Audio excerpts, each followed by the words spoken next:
We grow when we give. We grow when we give. We grow when we give. Nosotros crecemos cuando damos. We grow when we give. 与えるとき成長する。 We grow when we give. Welcome to ROG, Return on Generosity. I'm your host, Shannon Cassidy.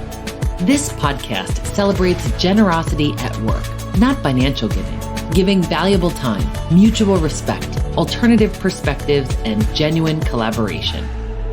Our special guest today is LeBas. She joined ESPN in 2000 as Director of Affiliate Sales and Development and Operations. Today, Lori is the head of Business Operations team for the Walt Disney Company's Platform Distribution segment. Lori supports the development and distribution of products and services that create meaningful value for the company, its partners, and consumers. Lori also leads the creation of cross-functional business requirements for all new products, as well as oversight for all post-sales processes for content distribution across all platforms. In other words, a lot. Prior to this role, Lori led affiliate marketing and operations, and this is where we met. She was accountable for the marketing impact on the growth and success of the Disney and ESPN media networks businesses, including cable networks, broadband, video on demand, pay-per-view, and all emerging media businesses. Lori has completed many leadership development programs. She's a board member. She's an active mentor and always has been as long as I've known her. Serves on many diversity, equity, and inclusion executive councils, employee resource groups champion, and she's led culture development across the Walt Disney Company. Outside of work, Lori is an avid traveler, certified yoga instructor, and marathon runner. She lives in Connecticut with her husband, Sean, and looks forward to frequent visits with her son, daughter-in-law, and adorable granddaughter in Stockholm, Sweden. What I appreciate most about you, Lori, and this is a long list of things, is your humility. With the level of achievement and status that you have earned, you're always open to learning and sharing and discovering new ways of doing things. I am grateful for our partnership and our friendship. Welcome to ROG, Lori.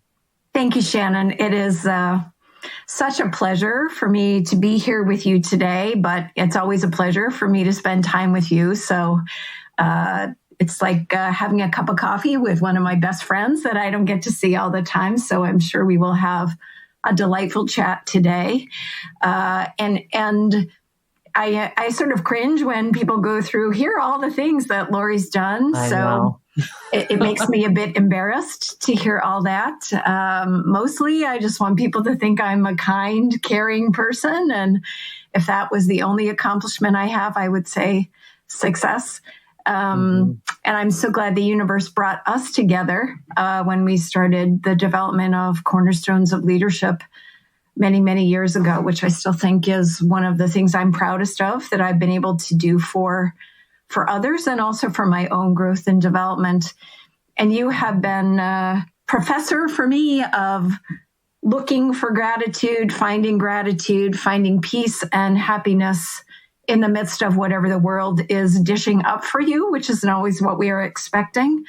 And I am eternally grateful for that from you and for your friendship. So hopefully other people also enjoy our conversation today. But if they don't, you and I will have fun, and that's that's the point anyway, right?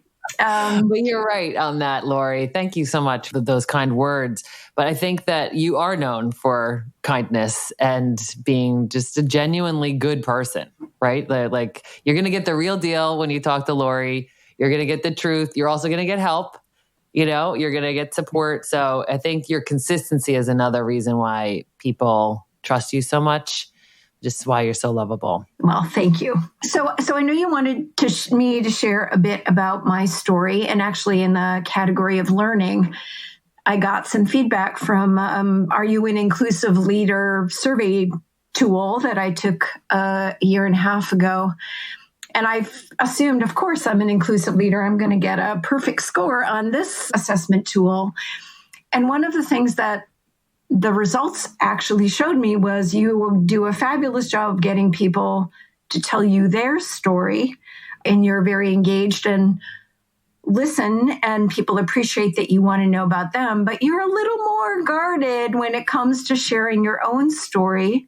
And if you really want to up your inclusive game, you need to have the courage to tell people about you. And that doesn't mean, it's bad or it's good, but people want to know who you are and understand a little bit better about your background. Yes. So I'll give you a little bit of background, and hopefully that will be interesting for people. I grew up in Massachusetts. I was the first child of my parents who were very young when they had me. I think if I was 17 and 18 when I had a child, oh my goodness, but they were very young when they had me. And we lived very close to both of my sets of grandparents. So I got to spend a decent amount of time with them. I have a younger brother and a younger sister. My sister and I are still very much in touch with each other. She's the lucky winner today. She's leaving for a 2-week trip to Hawaii, so she's very excited about that. But unfortunately, we are estranged from my brother, so we have not actually had much contact with him for quite a long time. My mom is still living. My dad passed away a few years ago, and she and my dad lived in Florida for quite a long time, so we didn't really have the closest of relationships with them being there. And she's now moved back to be closer to my sister, which is sometimes the bane of her existence, but it's nice to have her nearby as she's getting older. And, as all of us age and our parents age, we develop a different kind of relationship with our parents than what we had growing up. I was very close with my mom's mother, my grandmother, who taught me how to play all sorts of card games. She was a fabulous knitter, so I learned how to knit and crochet from her. And she was my first and probably most prolific pen pal. And if anyone knows me, you do, but if any other folks know me, I am still a fan of a handwritten note, whether it's a card or a thank you note or just a thinking about you letter. And that is very much something that I attribute to my grandmother, who, when I was away at school, never ceased to send me something that would cheer up my day. I just think it's great to get a handwritten piece of something from somebody. Emails are fun, but I have saved so many letters from people that usually come unexpectedly. I am I'm not keeping the post office going single-handedly, but I'm still a good customer of USPS. I was the first person in my family, and actually the only person in my family to go to college. So I had to figure a lot of those things out for myself. While my parents were helpful, they didn't really have the experience to help me in knowing how to apply to school, which schools would make the most sense for me, how to pay for school. I did not come from a family with a lot of money, so a college education was going to be something I had to fund myself, and how was I going to be able to do that? So I had people who were good guides, mentors, and helpers for me when I was in high school to figure out going to college. I ended up going to school not too far from where I was living. I went to Mount Holyoke College in Western Massachusetts. And when I went to college, my goal was to study everything and anything that I was interested in that I hadn't been able to explore when I was in high school, or that I just hadn't had an opportunity to learn more about. One of those things was German. I love studying languages and studied French all through high school, but German wasn't offered as language. And so I was going to sign up to take German classes when I got to college. I also had I think blessing, some people think curse, a core curriculum that the college required me to take as a liberal arts school. So I studied philosophy, I studied anthropology, I did math courses. I went to college assuming I was going to be a doctor. Pre-med lasted like a semester and a half, and then I realized that was probably not going to be the path for me. So I was also very interested in dance. So I had studied dance all through my childhood years. And Mount Holyoke had an amazing dance program.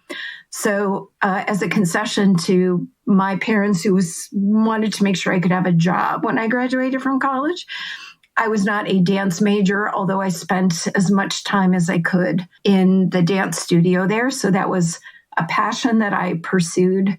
I ended up being a German major, not surprising. German was a language I loved studying. I also continued to take French when I was in college. And I decided that I should have something businessy at a liberal arts school. So I studied economics. And my goal when I was at school was to become an arts administrator. I was not talented enough to be a professional dancer, but I certainly knew enough to be able to be a good administrator. So I did an internship the summer between my junior and senior years in college at the Connecticut Ballet in New Haven. That's where I met my husband. He did not become my husband for like 6 years, but that's where I met him. And I worked with him at the Connecticut Ballet that summer, went back to finish up at Mount Holyoke, graduated, and then I spent the summer working at the Jacob's Pillow Dance Festival in Massachusetts, also with Sean, my husband, and then ended up moving to New Haven at maybe the worst economic time. It was in the early 80s. We were going through an oil crisis. For those of you old enough to remember that, gas was rationed. You could only fill up your car on certain days of the week. So it was a really bad time to be entering the job market. My first job out of school was a cashier at a card store, which was quite humbling. After this elite education and all of these debts that I'd incurred, I was selling cards in a card store, but I had to work to be able to pay my student loans off. I also had to sort of support myself, so that was my job. And then I, through interesting series of events, met a woman who worked for a local telecommunications company who sort of took me under her wing and helped me interview for jobs there. And that was when I got my first corporate job at a company called SNET, which basically provided telephone service at the time in Connecticut. And it was a fabulous place to work because their philosophy was, we're going to move you around based on your skills. So you could basically change jobs every 2 years and do anything you wanted to do if you had sort of the skills to do it. So I started out in a technology job, implementing payroll systems, and learned all about collective bargaining agreements and benefits. Then I moved to internal auditing and learned about systems and controls that are needed to make a company run. I did a stint in contract administration and learned how the importance of what you put in writing can have on your business. I was in strategic planning for a while and actually helped build the business case for them to get into the cable business, and stayed in that through regulatory approval to get a cable business approved, actually worked to get a cable business up and running. We had about 30,000 customers. And then the company, our overall company, was acquired. And the first thing they did, which was the right thing to do, was shut the cable business down. Think about what AT&T Uverse is now, or Verizon Fios is today. We did that 20 years before those services were launched. So clearly they were good products, but they were just not financially viable yet at the time. And so then I actually was there through the unwinding of the cable business and knew that if I was going to keep working for this company, I would have to move to Texas and be part of a very big business with a very different culture, and knew that probably my next move was going to have to be somewhere else in order for me to be happy in the culture that I was in. But also my husband and son at the time weren't coming with me if I was going to Texas. So I had to find an alternate there. So that's probably way more background than you wanted about me, but that's That's sort of my backstory there. No, it's wonderful. Oh my gosh, thank you. And I've learned a lot. This is I was like, oh, I didn't know this. Like your connection with your grandmother. That's just one that I'm sitting with because, very often when people pass away, you think like, how can I honor them? Like, what are some of the things I learned from them that I could adapt into my own life? And just having been the recipient of your amazingly loving and thoughtful written correspondence that just every time I see your handwriting in my mailbox, I literally like light up. Everything has to stop. I just get to, it's like me time. And that comes from her. Yes, and that's just so does. beautiful. Yeah. So and then the trajectory of how you got into this business and just even hearing the highlight reel of just the kinds of things that you were responsible for.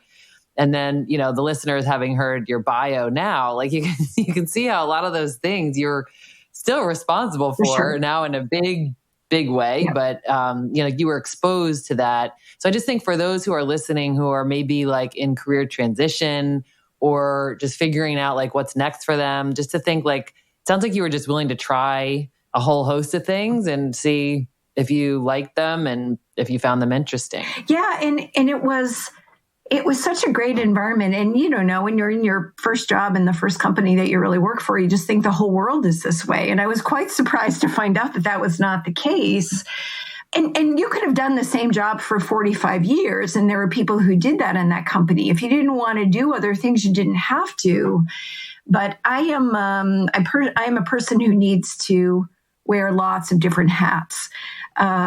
And, the role that I'm in now is the perfect job for me. And it's been perfected to be the perfect job for me over time because no day is the same, right? And I've got so many different aspects of the operations role and so many different things that the folks on my team work on that it can't be boring because there's always some different challenge.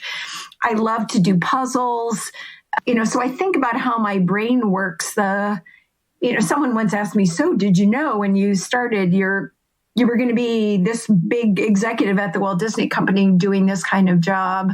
And many people have plans where they know exactly what they're going to do in their career and it's all mapped out. And I admire them for that, but that was not my life. I'm like, wow, okay, I had a friend, Barb Waters, who used to say, your career is like monkey bread. And I don't know if you know what monkey bread is, but you just sort of roll up balls of dough and stick them together, and then you get this thing in the end.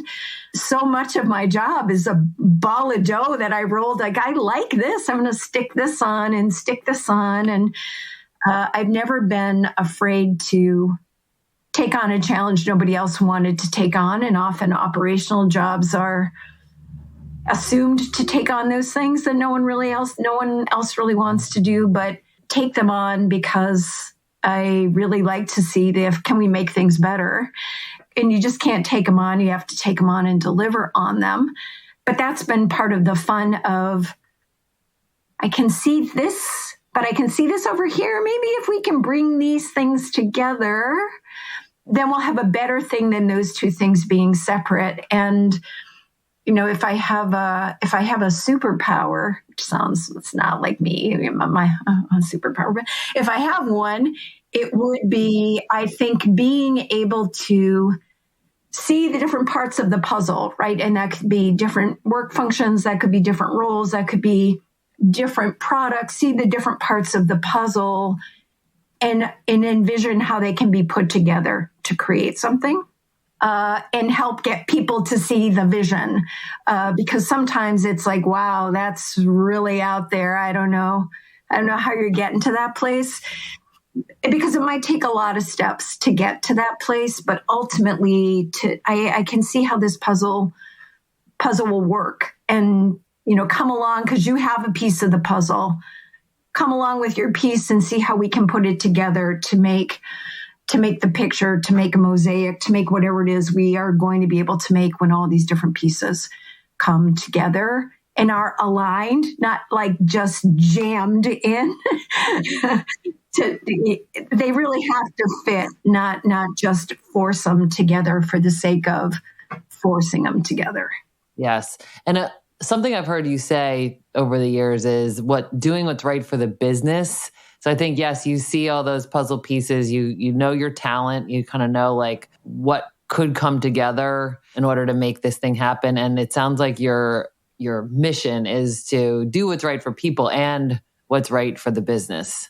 Right. And I think if you certainly in the work environment, but if you don't come at it first with what's right for the business, it's harder, right? I mean, especially if you're talking about bringing things together that are disparate under the umbrella of a company, you don't want someone to think you're doing something because I'm building my personal empire or this is good for my team. Honestly, I don't really care if it's good for your team or not. I'm just going to do it for the sake of my team. If you, and I think it's really important to even articulate what you're doing is coming from and through the perspective of what's the best thing for the business, even if that means people always assume that's a positive outcome. That might mean the best thing for the business is this part of my team really should be aligned over here. So I'm going to give up those resources to have them function better somewhere else. But if it takes some of the drama and emotion out of change if it's coming through the lens of what's best for the business. And that also can be something very personal. Some years ago, when the person that I worked for left the building, like literally, he called us at 10 o'clock and said, I'm leaving at noon and you're never going to see me again. Good luck to you in figuring out what the next thing in your career is. That was pretty shocking. But I ended up reporting to someone who had been my peer, not an illogical move. And he was a fabulous peer. He was not a fabulous leader.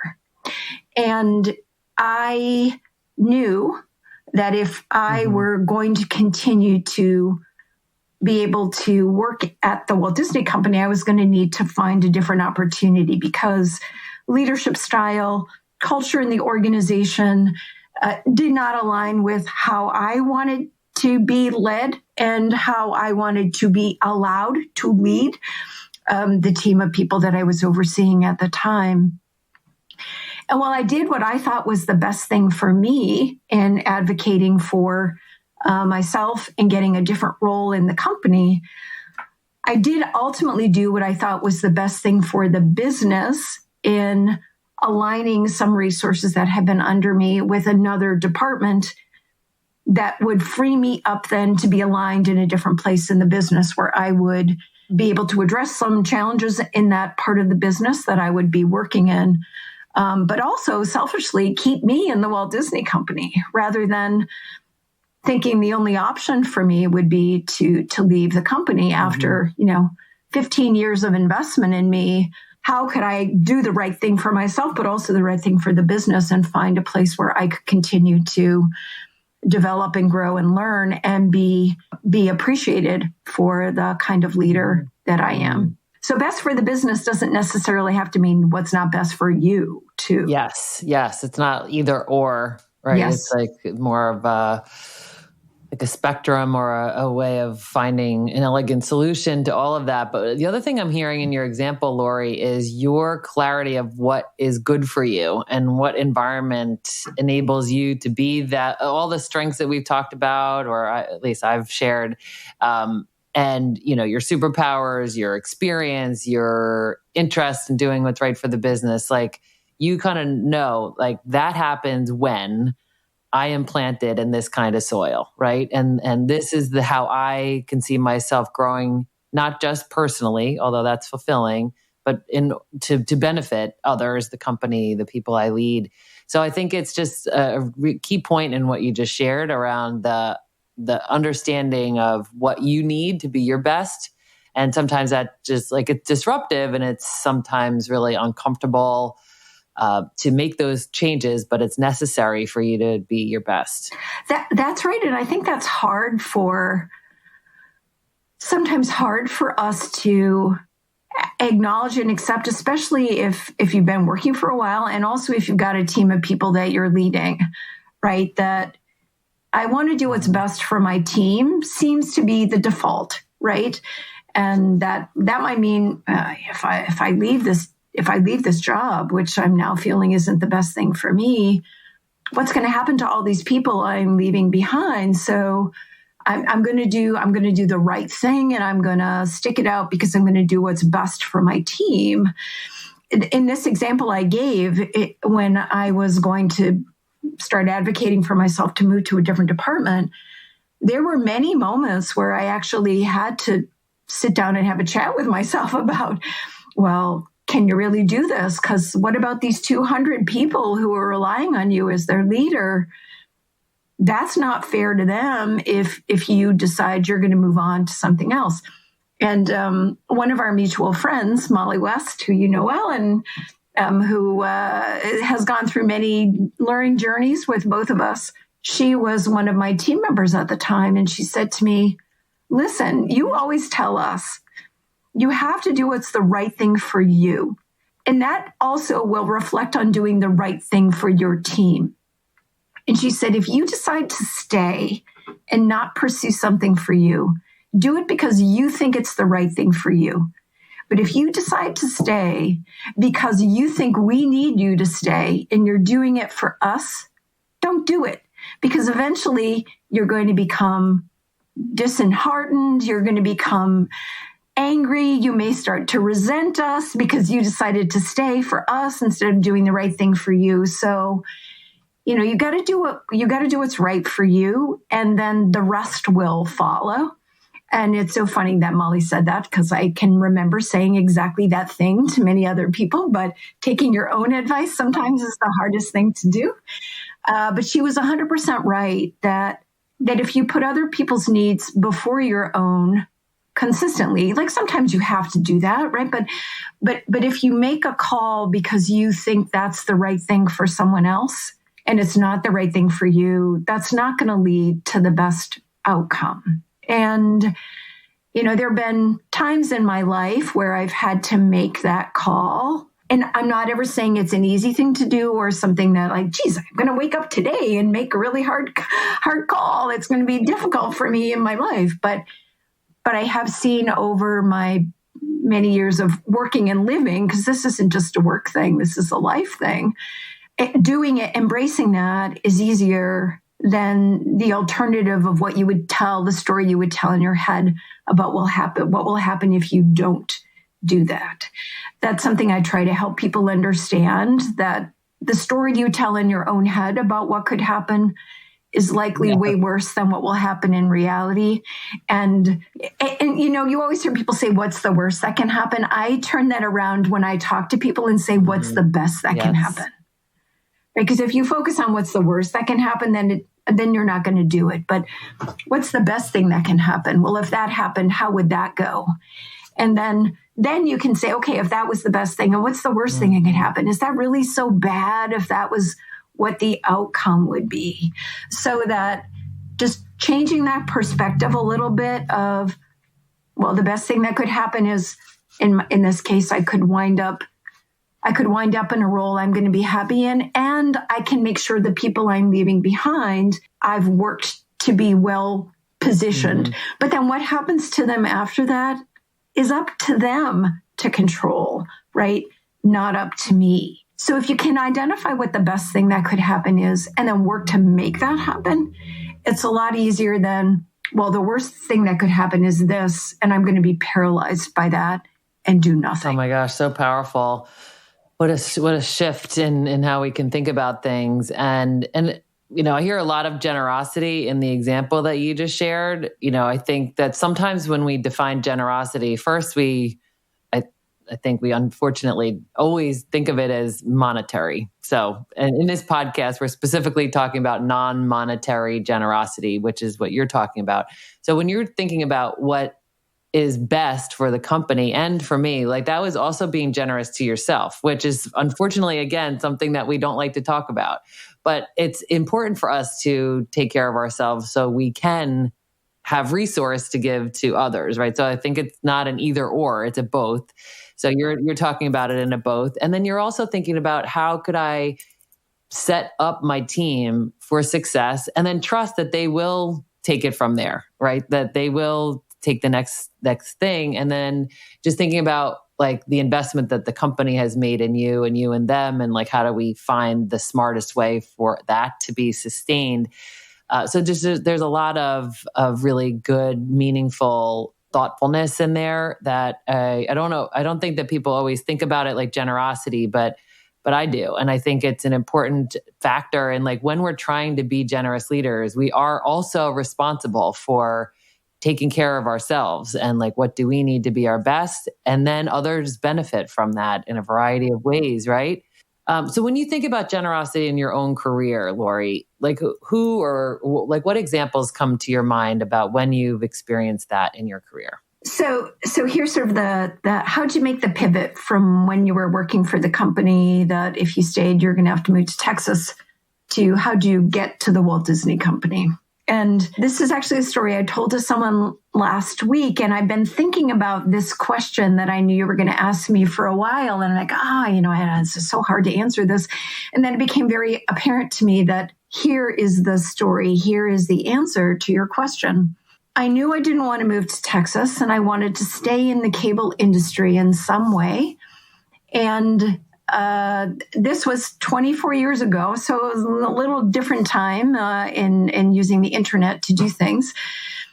So I went to the CTAM directory that I happen to have a printed copy of. So if Vicki Lins hears this, you can, she's had a piece of my success in getting to the Walt Disney Company. Not that Vicki was at CTAM then, but so I went to the directory and I looked at what businesses are in Connecticut. So at the time, Entertainment Television had a little tiny office in Hartford. Obviously, there was ESPN in Bristol. Time Warner still was and still is based in Stamford. The Outdoor Life Network, which now after many iterations is NBC Sports or morphed into NBC Sports over time, had an office in Stamford, more of a production facility. And the World Wrestling Federation was also based in Stamford. So those were the sort of the things in Connecticut. And then if you went to New York, there were many more options, but I wanted to just try to stay in Connecticut. So I went to the directory and I looked up who's in the directory in these companies in Connecticut. And there were, 6 or 7 people. And I sent them all an email. Hi, you don't know, and I did not know a single one of them. You don't know me, but I'm, trying to set up exploratory interviews. I'm thinking about leaving the company I'm working for, which is not in the cable industry. So it's not like they would have even known my little tiny company. Or they might have known our little tiny cable company, but not the bigger company I worked for. And would you be willing to just talk to me? I'm not applying for a job. I'm not, I just want to start learning about the business, because at that point I knew I could probably do any job, Shannon, after all the things I'd gotten exposed to. I had a finance background, I had customer service, I had regulatory, I had strategic planning, I had marketing. I had pretty much anything I could find a job for. But I really needed to find a culture that would work for me, because the culture of the acquiring company was bad. Like we went from being independent, entrepreneurial, move around, do a bunch of different things, to basically being a very tiny satellite office and a cog in a wheel. So I couldn't work for a company where I'd be a cog in a wheel. So I needed to understand the culture and then make some decisions about the kind of job I would be pursuing. So 6 random emails out in the universe, what might happen? Well, one of those people actually within like an hour and a half responded to me. And it was a woman named Joan Wilson, who was part of local ad sales at ESPN. And she responded back and said, I'd be happy to talk to you. Love to tell you about what we do here. So can you come in next week for, an hour and a half or so in Plainville, Connecticut? Now, at this point, I had lived in Connecticut a long time. I had no idea where Plainville was. And so I thought, Plainville, I thought ESPN was in Bristol. Well, I guess I'll find out a new part of the state. So I figured out how to get to Plainville by doing MapQuest, because there I was just going to say. In my mind, it was an atlas in your car. There was no Waze or Google Maps at that time. Like, okay, I'll figure out how to get there. And I went in and met with her, and she was the kindest, loveliest person, Shannon. She was so generous with her time, took the time to explain to me what her department did, what the broader affiliate sales and marketing team did that she was a part of, gave me a really good sense of what ESPN's culture was. And at the time, ESPN had about 250 employees. It was growing like gangbusters. And to put that in perspective, when I started, there were 2,500 employees. At its peak, there were 8,000. So, people were being added all the time at ESPN. And she said, we don't have enough people to do the work, and you can raise your hand and take on new things. And I thought, this sounds great, right? This is the culture for me. I would not be bored. No one would shy away from, if I wanted to take on new things, they would let me do that. This sounds like a great place to work. And this woman is so lovely. If she's representative of the people that work here, I would be happy working in this place. She even let me interview for a job that I was not even remotely qualified for, but wanted to do this as practice. I'd be happy to have you on my team if it worked out. So at the end of our conversation, she said, here are the names of 5 people that I think would be good for you to talk to, who do different things in the company. I will send them your resume. I will explain to them that you and I had a conversation, and I will encourage them to reach out to you. And I thought, wow, this is great. Seems like a good place to work. If everyone I meet with keeps giving me 5 more names, eventually I will be in the right place at the right time for the right opportunity. None of the other people I emailed responded to me. So of the 6, Joan was the only one who responded. And then she said, okay, so here's the 5 people I'm going to give your resume to, and, keep me posted on how things are going. So I thought, oh, this is great. One of those 5 people actually reached out to me, and I came in and interviewed. His name was Manish Jha. He's no longer, Joan left ESPN shortly after I started there. She was commuting to Washington, D.C. to Bristol, which was a tough thing then. So she actually left and retired. But Manish called me in and said, Joan sent me your resume, and would you come in and have a chat? And I thought, great, another person, 5 more names. So I went in and I interviewed with him. And we spent literally an hour and a half talking about our favorite books. And it turns out we had an interest in the same somewhat obscure author, Italo Calvino, and we talked about the books and why we like these books. And it was a lovely conversation. Like if I'd met him at a cocktail party, like, wow, he's a great guy. So at the end of the conversation, I left. No more names. So like, wow, that was a good chat, but that's not really helping me on my journey here. So I went back, and I'm in the meantime still doing my job. And a couple of weeks later, he said, I'd like you to come back in. Would you mind coming in for another conversation? And I thought, okay, but I don't want to talk about books again for an hour and a half, but whatever. So I came in, and he said, so I have a job that I'd like to create for you. I'm looking for a successor for me on my team. And he had a job where you wore lots of different hats. And I'm just trying to figure out how to do that. So are you willing to give me a little bit of time to come up with a job description? And, this was January. And he said, so if you're willing to give me a little bit of time, I know you're looking for other opportunities, but just don't accept anything before I come back to you. I go, okay, no one else is responding to me, so I got time. And I thought, well, maybe some of the other 4 will respond nothing. So I said, okay, I'll wait and see, because I knew the culture would be one I would be happy in. He ended up hiring me, and I started in May. Sort of the rest is history. That is the one and only job I ever interviewed for in my 24-year career at the Walt Disney Company.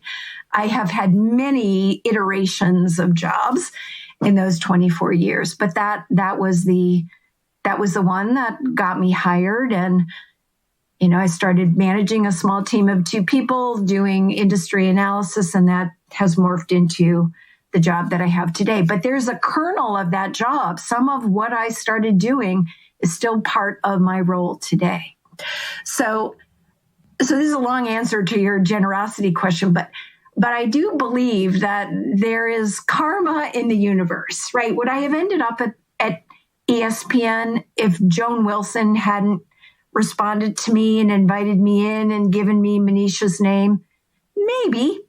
Maybe, because clearly it was a good fit for the Walt Disney Company. You can see I've had much success over my time there. But her kindness to take that time with a total stranger,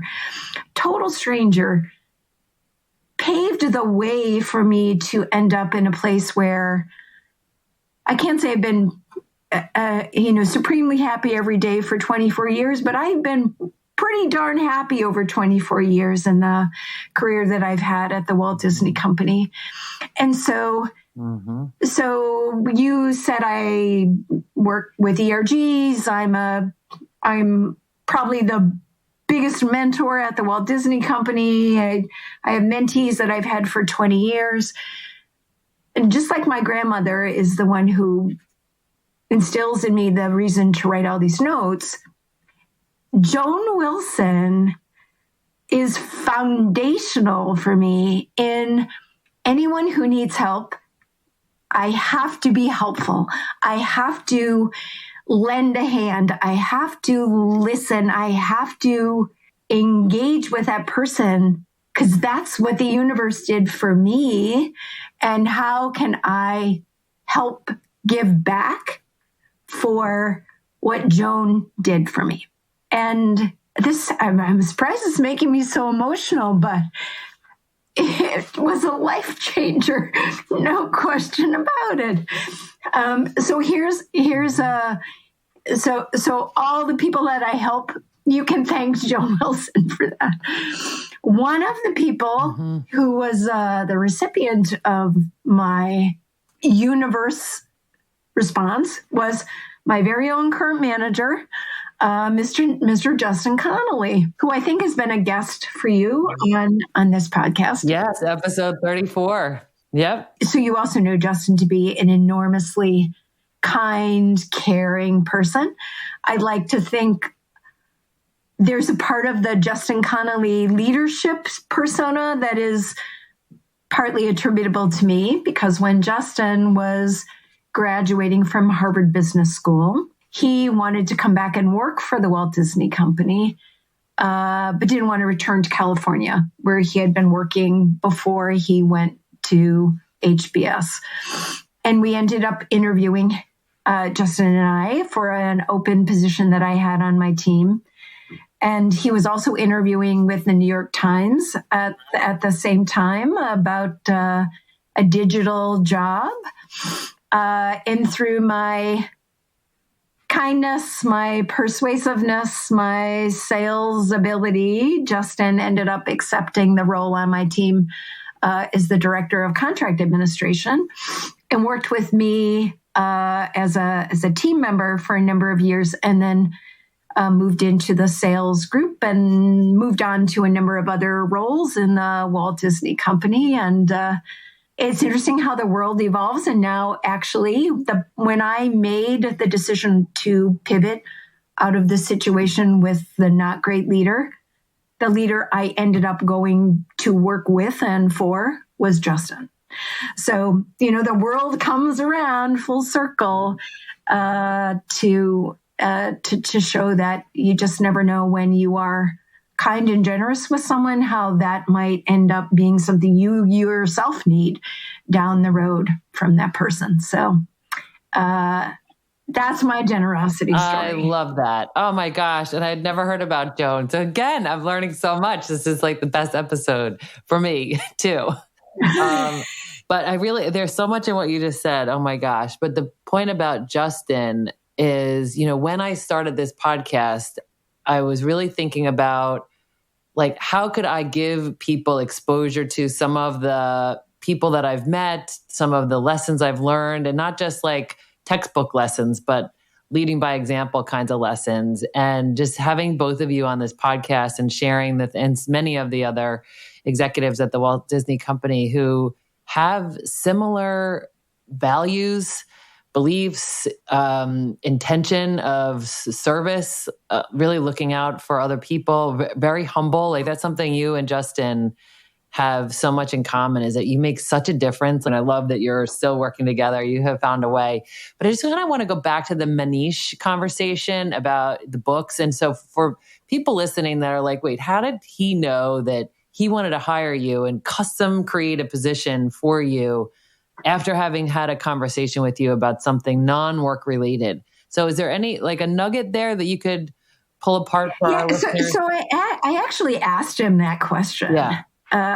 Not to derail my getting the job, but after I started working, I was like, okay, so what was the book conversation all about? And he said, look, I had seen your resume. I knew that you could do any job that I would craft for you. And he had a job that required, we did finance, we did the budgets. So many of the things that I had done in my prior job were either needed or would be good ancillary skills for what the role he wanted to create would require.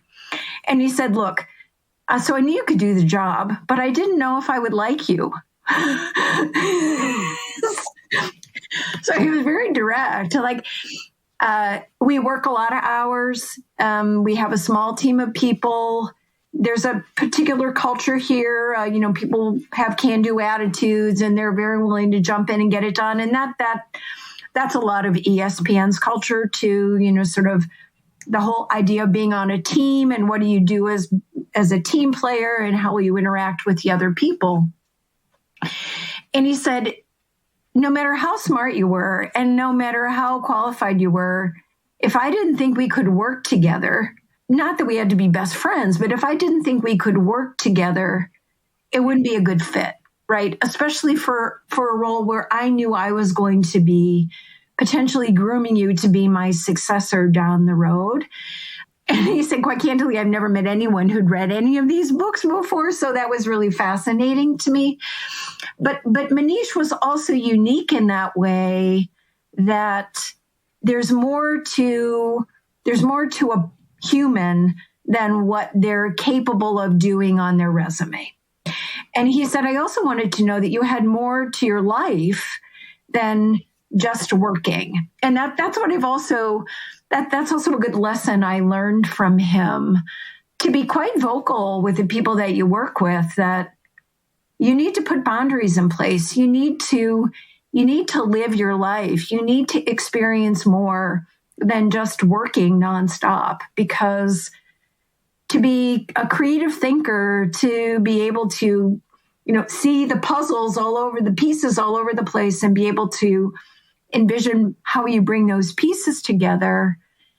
If you don't ever see anything but the work that's in front of you, you lack the perspective to think bigger than what the work in front of you actually shows. So why did you become a yoga instructor? Actually, becoming a yoga instructor was one of the most beneficial things I've ever done as a leader, because you have to, you quickly understand the power of your words when you are standing in front of a room of people, teaching them to do something, especially with yoga. Like if you make a mistake, put your foot behind your head, and people will try to do that and might get injured, right?